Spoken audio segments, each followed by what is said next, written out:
Closing ceremony ng Police Community Affairs and Development Course matagumpay na nagtapos sa Capiz Police Provincial Office. Ang buong detalye hatid ni Patrolwoman Charmaine Balunsat.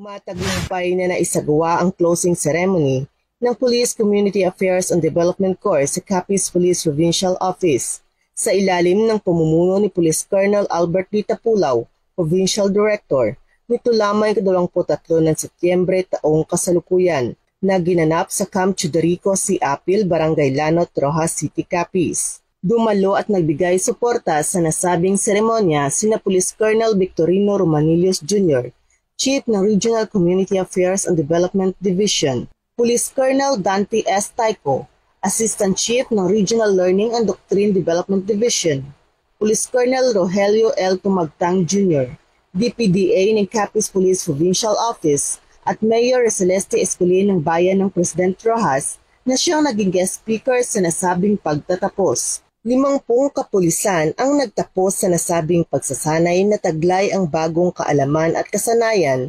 upang mas maging handa silang harapin ang hamon ng pagpapalakas ng tiwala at pakikipag-ugnayan sa mga komunidad.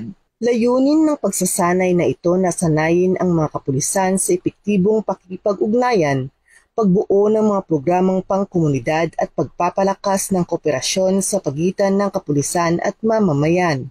Patuloy at masigit pang paiigtingin ng kapulisan ang kanilang mga programa at inisyatiba upang mapanatili ang kapayapaan, kaayusan at pagkakaisa sa komunidad. Mula dito sa Western Visayas, ako ang inyong Police News Network Correspondent, Patrolwoman Charmaine Balunsat, alagad ng batas, tagataguyod ng Balitang Pulis.